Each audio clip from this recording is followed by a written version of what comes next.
My period period की कहानी। महामारी के दौरान रसोई में न जाना, मंदिर में न जाना, सिर धोना, अचार न छूना आदि धारणाएं मेरे अंदर महामारी शुरू होते ही मेरी दादी ने मेरे अंदर डाल दी थी। क्योंकि बड़ों की बात माननी चाहिए, इसलिए मेरे अंदर इन धारणाओं ने धीरे धीरे मजबूती बना ली।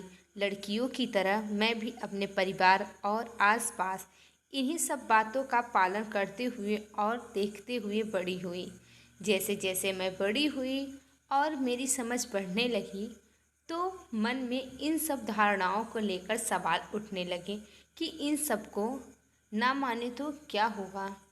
एक दिन दादी से पूछ लिया कि महामारी में मंदिर क्यों नहीं जाते, तो जवाब मिला यह ठीक नहीं है और उन दिनों हम अपवित्र होते हैं, इसलिए हम नहीं जाते। मेरे सवाल का उत्तर मुझे भी सही लगा, क्योंकि मैं पूजा पाठ वाली किताबों में भी यही पढ़ी और सुना था। कथा कहने वाले संत भी हमेशा यही सुनाते या कहते हैं कि हमें मंदिर नहीं जाना चाहिए। यह सब मेरी शादी से पहले के अनुभव रहे हैं। मेरी शादी के बाद मेरे ससुराल में अधिकतर लोग पढ़े लिखे थे और नौकरी भी करते हैं। यहाँ हमें महामारी के दिनों में रसोइयों में काम करने पर मनाही नहीं थी, मगर बाकी सभी धारणाएं जो कि त्यों ही थी।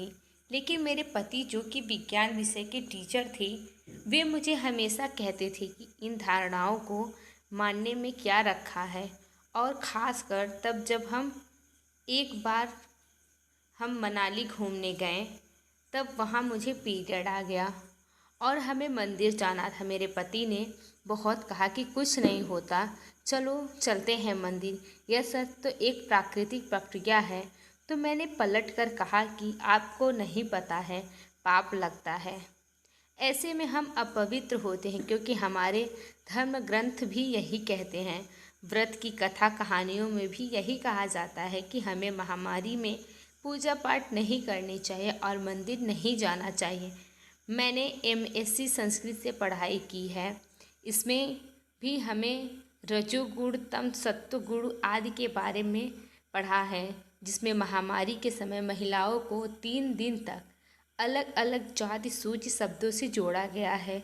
इस तरह कुल मिलाकर इन धारणाओं को लेकर मेरे विचार पूरी तरह से रूढ़िवादी थे।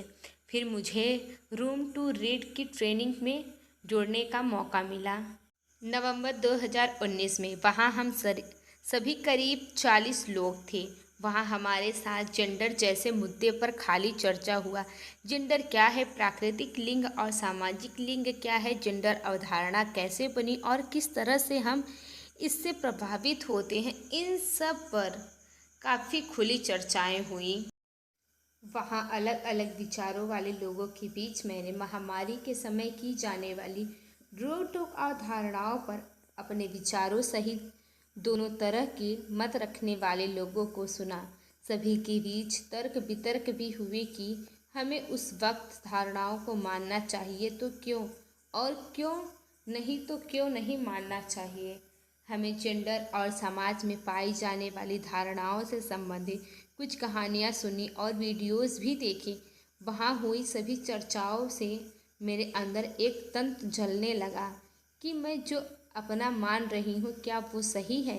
ये चर्चाएं पूरे समूह में 4 दिनों तक चलती रहीं, लेकिन यह चिंता, मनन और द्वंद्व तो मेरे साथ लगातार तब तक चलता रहा जब तक मैंने इसे तोड़ नहीं दिया।